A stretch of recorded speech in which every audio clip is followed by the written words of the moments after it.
안녕하십니까. 9월 19일 목요일 말씀 묵상 함께 시작하겠습니다. 오늘도 주님께서 크신 은혜를 베풀어 주셔서 주님께서 새로운 회복을 주시고 새로운 능력을 주시는 것을 체험하는 하루가 되시기를 기도합니다. 오늘 본문은 출애굽기 7장 14절에서부터 25절까지 말씀입니다. 하나님께서 나일강을 피로 변하게 하시는 모습을 볼 수 있는데요. 이 이적이 무엇을 의미하는지를 한번 생각해보고 우리가 과연 이 세상에서 무엇을 의지하여 살아가고 있는지 한번 생각해보는 시간이 되었으면 좋겠습니다. 그럼 먼저 말씀 보시겠습니다. 여호와께서 모세에게 이르시되 바로의 마음이 완강하여 백성 보내기를 거절하는도다. 아침에 너는 바로에게로 가라.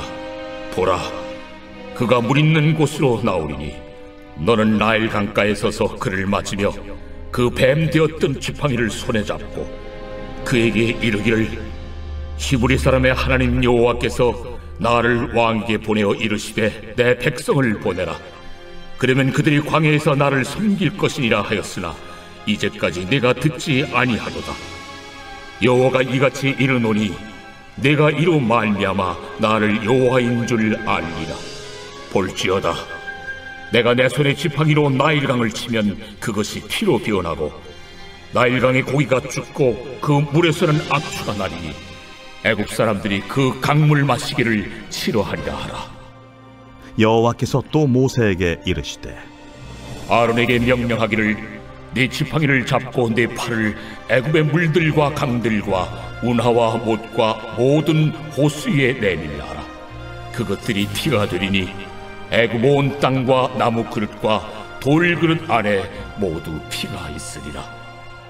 모세와 아론이 여호와께서 명령하신 대로 행하여 바로와 그의 신하의 목전에서 지팡이를 들어 나일강을 친 그 물이 다 피로 변하고 나일강의 고기가 죽고 그 물에서는 악취가 나니 애굽 사람들이 나일강 물을 마시지 못하며 애굽 온 땅에는 피가 있으나 애굽 요술사들도 자기들의 요술로 그와 같이 행하므로 바로의 마음이 완악하여 그들의 말을 듣지 아니하니 여호와의 말씀과 같더라. 바로가 돌이켜 궁으로 들어가고 그 일에 관심을 가지지도 아니하였고 애굽 사람들은 나일강 물을 마실 수 없으므로 나일강가를 두루 파서 마실 물을 구하였더라. 여호와께서 나일강을 치신 후 이레가 지나니라.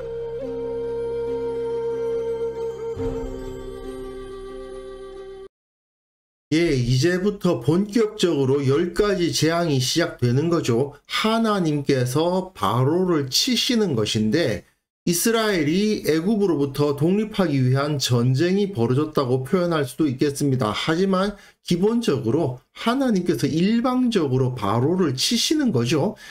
아론의 지팡이가 뱀으로 변하는 이적까지 보여주면서 그 왕권은 여호와 하나님께 있다는 사실이 선포되지 않았습니까? 그러나 바로는 모세가 하는 말 안 들었습니다. 나 여호와 몰라, 이거죠. 그로 인해서 본격적으로 이제 하나님으로부터 재앙이 시작되는 겁니다. 이제 하나님께서는 애굽이 지금까지 자랑하고 소중히 여기던 것들, 그래서 신격화하고 섬기던 것들을 하나하나 다 파괴해 가십니다. 그리고 그 모든 것이 다 하나님으로부터 나온 것임을 증명해 보이시면서 네가 나를 여호와인 줄 알리라고 말씀하시는 거죠. 일단 첫 번째 목표물은 나일강입니다. 애굽은 나일강의 선물이라고 불리는 나라였습니다. 그 정도로 나일강에 절대적으로 의존하고 있는 나라고 그 나일강으로부터 오는 부가 어마어마했던 나라였습니다. 식수와 농업용수를 얻을 수 있을 뿐 아니라 이게 정기적으로 범람하기 때문에 상류의 영양분을 가져다가 하류로 뿌려주는 역할까지 감당했습니다. 그리고 그 강에는 많은 물고기들까지 살아서 애굽 사람들의 입장에서는 그야말로 부의 터전이었죠. 그래서 애굽 사람들은 이 나일강을 오시리스 신의 핏줄이라고 여겼습니다. 자기네들이 섬기는 신인 오시리스 신의 핏줄이라고 생각했고, 크눔이라는 신도 있고 하피라는 신도 있는데 나일강의 영과 수호신으로 숭배했던 거죠. 하지만 하나님께서는 애굽의 생명줄이나 다름없었던 이 나일강을 누가 만드셨는가를 보여주시는 겁니다. 자, 여호와께서 모세에게 이르시되 바로의 마음이 완강하여 백성 보내기를 거절하는도다. 아침에 너는 바로에게로 가라. 왜 그러냐면 보통 바로가 나일강의 신들에게 제사를 드리거나 그 앞에서 예배 드리는 행사를 한단 말이죠. 보라, 그가 물 있는 곳으로 나오리니. 그 당시 바로에게 있어서는 이 나일강의 신들을 섬기는 것이 매우 중요했습니다. 그래서 너는 나일강가에 서서 그를 맞으며 그 뱀되었던 지팡이를 손에 잡아라. 이게 바로를 그려주는 그림입니다. 바로의 손에도 이렇게 지팡이가 하나 달려있죠. 이게 바로 크눔입니다. 그러니까 나일강의 신 크눔이라는 신인데, 이 나일강의 신 크눔도 손에 지팡이를 하나 들고 있어요. 이게 이제 하피라는 신입니다. 하피 신도 역시 지팡이를 하나 들고 있죠. 모양새가 약간 다르긴 한데 이 크눔은 나일강 전체를 주관하는 신이고, 하피는 나일강의 정기적인 범람을 주관했던 신이라고 합니다. 어쨌든 이 신들이 다 이렇게 지팡이를 하나 잡고 있어요. 다 권위를 상징하고 있는 것이죠. 그런데 하나님은 그 뱀되었던 지팡이, 어제 본문에서 뱀, 특히 코브라가 애굽의 왕권을 상징하는 동물이었다는 거 말씀드렸는데요. 이 뱀이 변한 지팡이, 그러니까 애굽 사람들이 생각했던 권세의 상징인 그 뱀이 지팡이로 변했다고 하면 그 신들마다 지팡이를 들고 있으니까 진정한 왕권의 상징 아니겠습니까? 그걸 손에 들고 바로에게로 말하라는 것입니다. 그에게 이르기를 히브리 사람의 하나님 여호와께서 나를 왕에게 보내어 이르시되 내 백성을 보내라. 그러면 그들이 광야에서 나를 섬길 것이니라 하였으나 이제까지 네가 듣지 아니하도다. 사실 바로는 이 당시 그 어느 나라보다도 강한 나라의 왕입니다. 애굽에서는 거의 살아있는 신으로 추앙을 받았어요. 그림 다시 한번 보면요, 이 신들을 그리는 그림과 바로를 그리는 그림이 비슷하단 말이에요. 바로는 거의 살아있는 신이었습니다.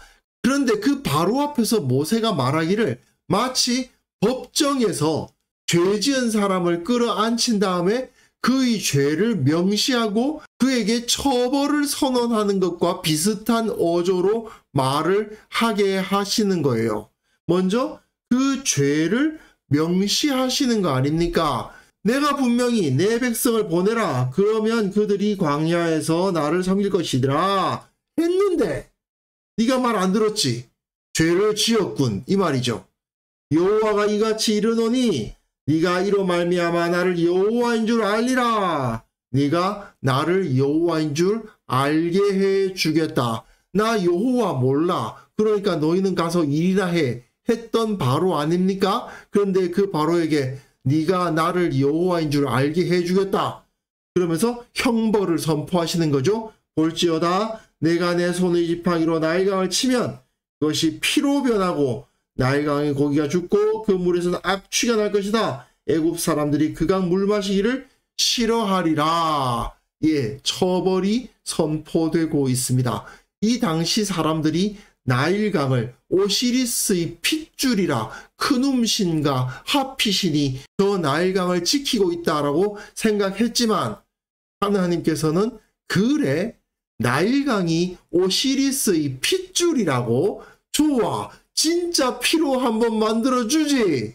여호와께서 또 모세에게 이르시되 아론에게 명령하기를 네 지팡이를 잡고 내 팔을 애굽의 물들과 강들과 운하와 모트와 모든 호수 위에 내밀라. 그러면 피가 되리니 나일강만 피가 되는 것이 아니라 애굽에 있는 모든 물들이 다 피가 됩니다. 애굽 온 땅과 나무 그릇과 돌 그릇 안에 모두 피가 있으리라. 사람들이 마실 물을 찾지 못할 정도가 될 것입니다. 하나님께서는 이렇게 말씀하시는 거죠. 너희들이 내가 너희를 위해서 만들어준 나일강을 신의 핏줄이라 말하면서 그것을 음란하게 섬겼다. 너희의 죄악을 내가 알게 하겠다. 그리고 그것을 통해서 나를 여호와인 줄 알게 해주겠다 라고 말씀을 하시면서 그 땅의 모든 물들을 전부 다 피로 만들어 버리시는 것입니다. 모세와 아론이 여호와께서 명령하신 대로 행하여 바로와 그의 신하의 목전에서 지팡이를 들어 나일강을 치니 그 물이 다 피로 변하고 결국 나일강의 고기는 죽죠. 물에서 악취가 나게 마련이죠. 애굽 사람들이 나일강 물을 마시지 못하게 되고 애굽 온 땅에 피가 있습니다. 좋아, 너희가 지금까지 오시리스의 피를 마셔왔다는 거 아니야? 피가 어떻게 그렇게 맑을 수가 있지? 피 진짜 한번 마셔봐라 하고 온 땅에 피를 가득 채워버리시는 겁니다. 하나님께서 이렇게 애굽 전체를 치시는데 문제는 애굽의 요술사들도 자기들의 요술로 그와 같이 행하더라. 좀 이상하죠? 이미 나일강 전체가 다 피로 변했는데 어떻게 애굽 요술사들이 다시 나일강을 피로 변하게 할 수 있었을까요? 이거는 실제로 나일강을 피로 변하게 했다기보다 물 조금을 가지고 피로 변하게 하는 요술을 부릴 수 있었던 모양입니다. 그걸 보고 바로의 마음이 완악하여 그들의 말을 듣지 아니하니 여호와의 말씀과 같더라.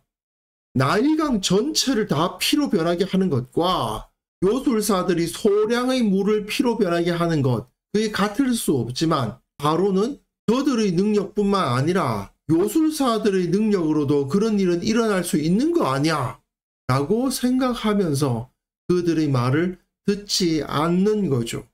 그리고는 바로는 돌이켜 궁으로 들어가 버리고 그 일에 관심을 가지지 않았습니다. 자, 이게 문제입니다. 그 일에 관심을 가지지 않았다는 것은 이 사람이 왕으로서의 자격이 없다는 것을 완벽하게 보여주죠. 자기 백성들은 마실 물이 없는데 그래서 그 나일강 물을 마실 수가 없어서 거기에 있는 모든 물고기가 죽어가지고 큰 경제적 피해를 입고 있음에도 불구하고 그래서 사람들이 나일 강가를 두루 파서 어떻게든 마실 물을 구하려고 노력하고 있는데 이 왕이란 자는 그것에 대해서 관심을 가지지 않고 있었다는 것입니다. 과연 누가 진정 그 애굽 사람들을 먹여 살려왔는가? 살아있는 신이라 여겨졌던 바로였는가? 아니면 나일강을 만드시고 그것이 정기적으로 범람하게 하시고 그 가운데 물을 채워주셨던 하나님이었는가? 이것을 생각하게 하는 것이죠. 그리고 여호와께서 나일강을 치신 후 1회가 지났습니다. 1회 7일은 창조의 숫자죠. 하나님께서 천지 창조를 하셨던 그 기간이 지나고 이렇게 해도 저자가 말을 안 듣는다. 이제 더욱더 강력한 재앙이 이 땅에 임하게 될 것을 보여주고 있는 것입니다. 결국은 나일강을 창조하신 이는 여호와 하나님이시고 애굽인들이 숭배했던 우상들이나 또한 그의 왕 바로는 오히려 사람들의 생명을 위협하고 있었다 하는 것을 여기서 드러내고 있는 것이죠. 우리는 이 당시 애굽인들처럼 무슨 강 같은 걸 숭배한다든지 산을 숭배한다든지 그러진 않죠. 하지만 이 땅의 정치나 경제 또는 학문 또는 세상 지도자들을 이 나일강처럼 섬기고 있는 것은 아닌가 점검해 보아야 됩니다. 바로는 이 요술사들이 물을 피로 변하게 하는 것을 보면서 아하, 요술로도 설명이 되는 일이네 라고 말하면서 하나님의 역사하심을 무시했는데 지금 현대인들도 하나님께서 역사하고 계심에도 불구하고 그것을 과학이라든지 세상의 학문으로 나름 조금씩 설명을 하면 이 바로가 요술사들이 물로 피를 만드는 것을 보고 모세가 불러온 재앙이 아무것도 아니다. 여호와는 없다라고 생각한 것과 마찬가지로 세상의 학문으로서 일반 학문으로서 이 자연현상이 설명이 된다는 이유로 하나님은 존재하지 않는다라고 판단하는 자들이 세상에는 얼마나 많은지 모릅니다. 굉장히 어리석은 태도거든요. 하나님께서 그 과학 법칙을 세우시고 하나님께서 이 세상을 신실하게 이끌어가고 계신 것인데 그것을 그렇게 생각하지 않는 자들이 얼마나 많은지 모릅니다. 나일강을 주신 분이 하나님이시듯 지금 우리가 살고 있는 이 땅의 풍요를 허락하신 분도 하나님이시고 또한 이 땅의 모든 자연 법칙을 허락하신 분도 하나님이십니다. 소위 과학의 도구로 설명이 되는 현상이라 하더라도 그 모든 것은 하나님에 의해서 운행되고 있다는 것을 우리는 인정하고 깨달을 수 있어야만 됩니다. 그런데 어리석은 자들은 이 생각을 하지 못한다는 것입니다. 만약 우리가 이 사실을 잊는다면 나일강이 모두 피로 변하는 재앙과도 같이 우리가 의존하던 모든 것을 다 잃어버리는 재앙이 임하지 말라는 법이 없는 것입니다. 지금 우리 눈에 보이는 이 모든 것들 배후에 하나님께서 계십니다.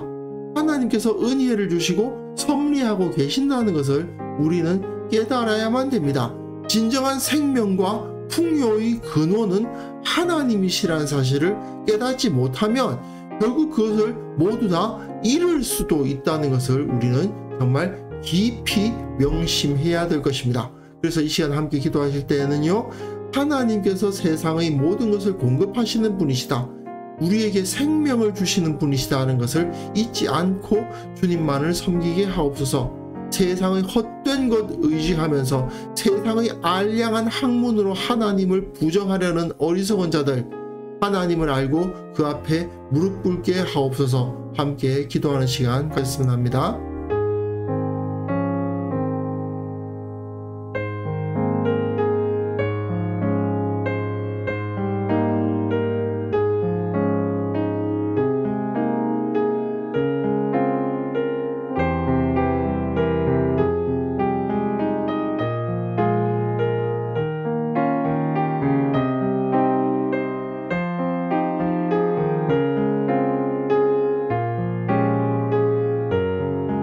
하나님 아버지, 주님께서 이 세상의 창조주시며 모든 것을 공급하시는 분이시고 생명을 주시는 분이심을 결코 잊지 않게 하옵소서. 주님께서 내 인생을 이끌어가고 계신다는 사실을 믿음으로 받아들이고 세상의 헛된 것을 의지하지 않도록 도와주옵소서. 세상에는 참으로 어리석은 자들이 많이 있습니다. 하나님을 알지 못하고 자기들이 알량한 지식으로 세상을 설명할 수 있을 것이라고 생각하는 어리석은 자들, 진리의 근원, 생명의 근원, 풍요의 근원이신 하나님을 저들이 깨닫게 하시고 그 헛된 것을 추구하는 자들이 주님 앞에 무릎 꿇는 역사가 일어나게 하여 주옵소서. 이 바로와 같이 세상에는 자기들이 알고 있는 것이 전부인 양 생각하며 자기들이 대단한 지식을 가지고 능력을 가지고 있는 것인 양 착각하며 살아가는 자들이 얼마나 많은지 모릅니다. 주님께서 저들에게 능력을 보이시사 저들이 주님 앞에 무너져 주님 앞에 무릎 꿇는 역사가 나타날 수 있도록 주께서 은혜를 베풀어 주옵소서. 아버지, 오늘 하루 우리가 살아가는 그 모든 삶 가운데에서 주님께서 모든 것을 공급하시고 주님께서 내 생명을 지키신다는 것을 경험하는 하루가 되기를 원합니다. 살아계신 주님, 내 곁에 계셔서 나를 인도하시고 나의 주인이 되어주시고 나의 기도에 응답하사 제 마음에 진정한 기쁨이 되시는 그러한 역사를 경험하게 하여 주옵소서. 오늘도 우리와 함께해 주실 주님을 찬양하오며 예수님의 이름으로 기도합니다. 아멘.